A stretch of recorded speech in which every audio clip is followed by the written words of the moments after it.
ఎస్ఎస్టీవీకి స్వాగతం సుస్వాగతం అండి. బాలశంకర్ అండ్ శ్రీనివాస్ అగో మన ఎడగబక్కే ఉన్నాడు. ఈరోజు ఇది ఒక అద్భుతమైన మ్యాచ్ జరుగుతుందని మన శ్రీనివాస్ చెప్తూ ఉన్నాడు. కాకపోతే మనకు బాగా గమనించాల్సింది మ్యాచ్లు అన్నీ కూడా నెంబర్ 1 మ్యాచ్లే అండి. ఏది తక్కువ చేస్తామని చెప్పండి. అన్ని జట్లు ప్రొఫెషనల్ జట్లే, ఆటగాళ్ళు ప్రొఫెషనల్ ఆటగాళ్ళే. ప్రతి దేశంలో నుంచి ఒక్కొక్క ఆటగాన్ని తీసుకొని అందరూ కలుపుకొని ఒక మూకమ్మడిగా, అంటే మన కనుక జట్లు ఇంటికాడ మనం ఉన్నప్పుడు చేసేవాళ్ళు, హై స్కూల్కి వెళ్ళినప్పుడు 10 మంది వచ్చిన తర్వాత 10 మంది కలిపి నూరా అని ఒక జట్టుగా పెంచుకొని ఆ జట్టుతో మనం ఆడుతూ ఉంటాం. ఇది కూడా అట్లా జరుగుతుంది. అందరూ ఆటగాళ్ళు మంచి ఆటగాళ్ళే, అన్ని జట్లు కూడా మంచి జట్లే. కాకపోతే 2 ప్రొఫెషనల్ జట్ల మీద మ్యాచ్ జరగబోతుంది. శంకర్ మన వీడియో చేద్దాం రా అంటేను ప్రొఫెషనల్ జట్లే ఏంది రా బాబు, అన్ని ప్రొఫెషనల్ జట్లే కదా, అందుకే దేని తక్కువ చేస్తామని అంటున్నాను అనమాట. అసలు ఆ ప్రొఫెషన్ ఏందో వాడి సంగతి ఏందో కూడా తేల్చేద్దాం. వద్దాం కదా ఇట్లా ఇక్కడ నుంచి. హాయ్ బాలశంకర్. ప్రొఫెషన్ అంటావు, తొక్క అంటావు, ప్రొఫెషన్ ఆటగాళ్ళు కలర్ పెట్టాడు, గమనించారా Balashankar? Hi friends. Balashankar hi. నాకు అర్థమైంది. ఏం చెప్పండి సార్? నాకు అర్థమైంది. చెప్పండి సార్. నాకు అర్థమైంది. ఏందండి? నేను తర్వాత చెప్తాను. చెప్పండి సార్. ఇప్పుడు సార్ కాదు, ఆగు, నేను ఇప్పుడు చెప్తున్నా. ఫస్ట్ క్లాస్ వేసేద్దాం. ఓకే. కోరికల శక్తి ఎవరికి వచ్చిందో అప్పుడు దాని గురించి మాట్లాడుకో. ఓకేనా? నేనే వేస్తున్నా. పెను మార్పులు, వాతావరణం మార్పులు. చెప్పురా. హెడ్ ఇదేం దరిద్రాలయ్యా. అర్థమైందా? హెడ్ ఇదేం దరిద్రాలయ్యా, ఇదేం దరిద్రం మాకు అసలు అర్థం కాదు. వాడు కంగ్రాచులేషన్స్, టాస్ గెలిచినందుకు, మ్యాచ్ నాకు ఇస్తున్నందుకు. కాదు, టాస్ వాడు గెలవాలని నేను కోరుకుంటే ఆడే అంత ఉత్సాహంగా వస్తుంటే ఆడు గెలుస్తాడే అనుకుంటే టాస్ నేనే గెలిచినట్టు ఒక రకంగా. ఎందుకంటే టాస్ వేసింది నేను, గెలిచింది కూడా నేనే కదా. కాకపోతే ఆడు గెలిచాడు, మ్యాచ్ నాకు ఇస్తాడు అంతే. ఇప్పుడు రారా రైల్లోకి దా. ఉత్సాహంగా ఉత్సాహంలో ఫోన్ చేశాడు మనవాడు. దా చూసుకుందాం అని చెప్పా. ఓకే బాలశంకర్, దా ఈ ఓపెన్ చేయి, బయటికి చెప్పురా జట్ల గురించి చెప్పి. ఇప్పుడు ఏ జట్టు ఎంచుకుంటాడంటే ఆ జట్టు నాకు తెలుసు.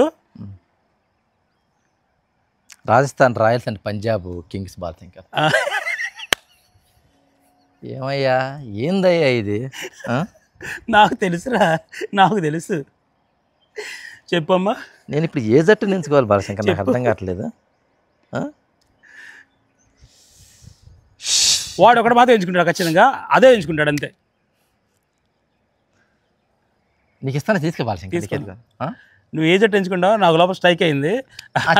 చెప్పు. నేను చెప్పకూడదు. నువ్వు స్ట్రైక్ అయింది అన్నావు, చెప్పు. అది ఒకటి చెప్పు చాలు.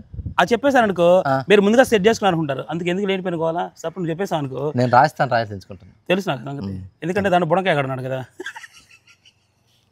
నేను అసలు ఆలోచన చేయలేదు. ఎందుకంటే పంజాబ్ కింగ్స్కి నీ చొరకత్తులు కదా, నీ చొరకత్తులు నీకే ఇచ్చేద్దామని నేను అట్లా ఆలోచించాను. ఎక్కువ విషయం అర్థం కావట్లా. ఏందో చొరకత్తుల్లో కొన్ని చొరకత్తులు దాముకున్నాయి, బయటికి వెళ్ళిపోయినాయి, అందుకని అలా ఎంచుకోవటంలా.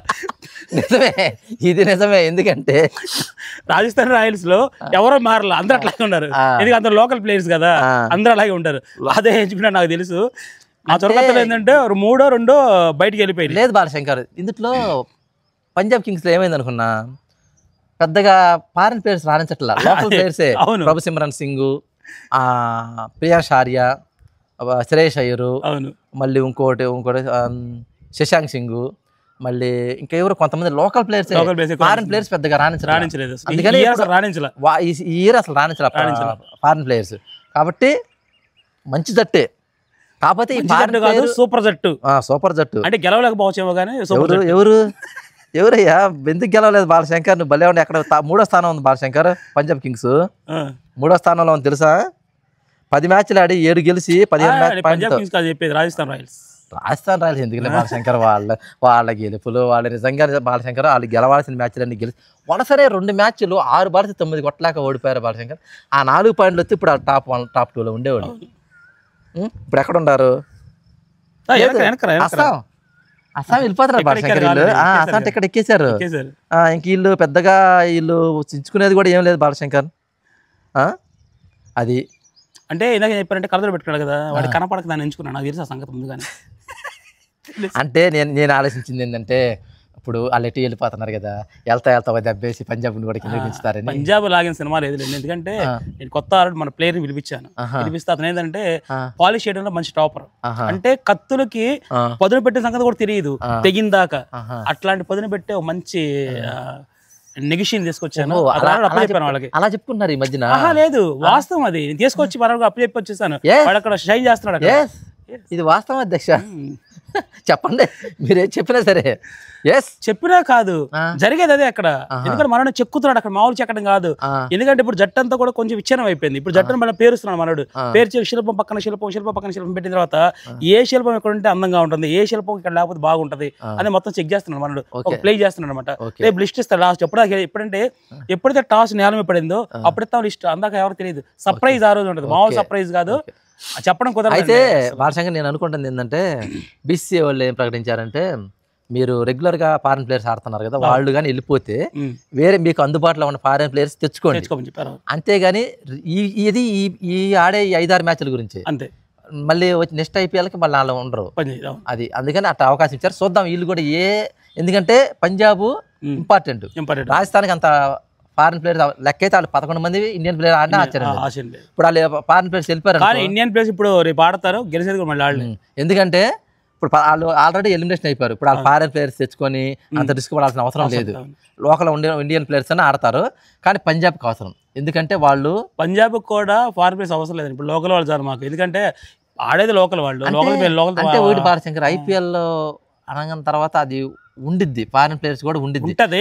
అది కూడా వాళ్ళు దాన్ని యూజ్ చేసుకోవాలి. వీళ్ళకంటే ఎందుకు యూజ్ చేసుకోలేదంటే వీళ్ళు ఎలిమినేషన్ అయిపోయారు కాబట్టి ఇంకెళ్ళకి అవసరం లేదు. నేననేది ప్రెసెంట్ ఆడేది కూడా తక్కువ ఆడుతున్నాయి కాబట్టి, అంటే ఎలా హెల్మెట్ అయిపోయి ఆడతారు కాబట్టి అంత ఇంపార్టెంట్ కాకపోవచ్చు. కానీ పాయింట్ల పట్టికలో మనోడు ఉన్నాడు. అలాంటి 3 ప్లేస్కి వస్తాడు, 4 ప్లేస్కి వస్తాడు. కానీ లైన్లో ఉంటాడు, పైన టాప్ లో ఉంటాడు. ఇబ్బంది ఉంది మాకు అక్కడ. కానీ ఫారెన్ ప్లేయర్స్ కూడా మరి వాళ్ళు తీసుకుంటేనే కదా ఐపీఎల్ ముఖ్య ఉద్దేశం నెరవేరేది. అందుకని చూద్దాం. అసలు రాజస్థాన్ వాళ్ళకి ఏం అవసరం లేదు. పంజాబ్ వాళ్ళు ఎవరెవరిని తెచ్చుకుంటారు, అసలు వాళ్ళ ప్లానింగ్ ఏందో. ఎందుకంటే వాళ్ళ కోచ్ పాంటింగ్ ఏం చేశాడు అనుకున్నా, అందరిని తీసుకుని వెళ్ళాడు. ఇది ఎయిర్పోర్ట్ దాకా వెళ్ళాడు. వెళ్ళి ఫ్లైట్ కాసేపట్లో ఎక్కుతారనగా అకస్మాత్తుగా రిటర్న్ అయ్యి వచ్చాడు. అతను ఒక్కడే వచ్చాడా, ప్లేయర్స్ని కూడా తీసుకొని వచ్చాడు అనేది సీక్రెట్, టాప్ సీక్రెట్. అది ఆ జట్టు యజమానానికి వాళ్ళకే తెలుసు, ఐపీఎల్ కౌన్సిల్కే తెలుసు. కానీ బయటగా ఇంత విషయం కూడా బయటికి పొక్కల. అందుకని రేపు మ్యాచ్లో దిగినప్పుడు కానీ అసలు ఎవరెవరు ఆటగాళ్ళు ఉన్నారు, ఎవరెవరు ఆడుతున్నారని మనం రేపు చూడబోతున్నాం. అది ఇంపార్టెంట్. ఎందుకంటే పంజాబ్కి ఇంపార్టెంట్. ఎందుకంటే వాళ్ళు నెక్స్ట్ క్వాలిఫై అవ్వచ్చు, కప్పు కూడా కొట్టచ్చు. వాళ్ళకి అవకాశం ఉంది. రాజస్థాన్ వాళ్ళకి కప్పు కొట్టే ఛాన్స్ మాత్రం ఒక జట్టుకు ఉంది. ఆ జట్టు నేను రేపటి రోజు చెప్తాను, ఇప్పుడు చెప్పను. ఓకే, ఎందుకంటే వాళ్ళు అనుకోవడం అది సహజం. అనుకోకపోతే బతకలేము. కలాం గారు కలగారు, మన తప్పే ఉందంటే కలగంటున్నాం మేము. ఇబ్బంది ఉందండి. అలాగే all the best Punjab Kings. ఓకేనా, all the best and Rajasthan Royals. All the best వద్దయా, ఉడంకాయ గాడు ఇక్కడ అడిగేది ఎందుకు అనుకున్నా, రాజస్థాన్ రాయల్స్ ఎదురాడించాలంటున్నానంటే ఇండియన్ ప్లేయర్స్ కి మంచి స్కోప్ వచ్చింది అక్కడ. దానికోసం చెప్తున్నాను తెప్పించి వాళ్ళు గెలుస్తారని కాదు. ఎలాగో వాడు 100 కొట్టినా కానీ 100 మట్టిలో పోసినట్టు పెద్ద కష్టమేం కాదనుకో. ఇవి తర్వాత రేపు చూసుకున్నాం. కానీ రాజస్థాన్ వెళ్తా పంజాబ్ దెబ్బేస్తే బాగుంటుందని అనుకుంటున్నా. ఎందుకంటే జరగబోతుంది. పంజాబ్కి కొంచెం గ్యాప్ రాగానే ఆ గ్యాప్ మన వాళ్ళంతా కూడా పక్క నుండి ఒక పక్క మంచి ప్లానింగ్ లో ఉన్నారు. మీకు తెలియదు అండి, అది రేపు ఆటలో చూపిస్తారు. ఓకే, నీకు సంగతి తెలుసా చెప్పమంటావా? చెప్పు. జరిగేది రాజస్థాన్ ఓన్ స్టేడియం. తెలుసమ్మా, తెలుసు కాబట్టి నేను చెప్పింది అదే ఎంచుకుంటావు నువ్వు. అది తెలియకుండా అంటే మొన్న దాకా మోసం చేద్దాం అనుకున్నావా? నేను కూడా పట్టికి చూస్తున్నా, నేను కూడా పట్టికి చూసుకొని, నేను కూడా సెల్ ఫోన్ చేసుకొని మొత్తం చూసి ఏ జట్టు తెలుసుకున్నా ముందుగా నేను కూడా గెలుపుల్ని మాకు కూడా కొంచెం పోస్తావని. బ్రహ్మాండంగా శ్రీనివాస్, బ్రహ్మాండంగా చూసారా. అటు అర్థంగానే వీటి శక్తి నాకు వచ్చింది. అంటే వాలి గనక ఎదురు పడిసి చూడంగానే ఆటోమేటిక్ గా ఇతను శక్తి అతను గెలిపోయింది. అందుకే రాముడు చెట్టు చాటు నుంచి కొడతాడు అనమాట. సో ఆ టైప్ లో వీడి శక్తి నాకు ఇచ్చేసాడు. సో మనమే గెలుస్తున్నాం అనమాట. Okay, all the best Punjab. Thank you. Okay, all the best Rajasthan. ఉంటాం ఫ్రెండ్స్. అలాగే మీరెవరు బెట్టింగ్ల జోలికి వెళ్ళొద్దు. దయచేసి క్రికెట్గా చూడండి. 4లు 6లు ఎంజాయ్ చేయండి, వికెట్లు తీసినా కూడా ఎంజాయ్ చేయండి. అంతేగాని ఆన్లైన్ బెట్టింగ్ల జోలికి, ఈ క్రికెట్ బెట్టింగ్ల జోలికి వెళ్ళకండి. మీ డబ్బులు నాశనం చేసుకోవద్దు, మీ కుటుంబాన్ని రోడ్డు పాలు చేసుకోవద్దు. దయచేసి మా ఛానల్ యొక్క ముఖ్య ఉద్దేశం ఇది. ప్రతి ఒక్కళ్ళు దీన్ని పాటిస్తారని భావిస్తూ బాయ్ ఫ్రెండ్స్.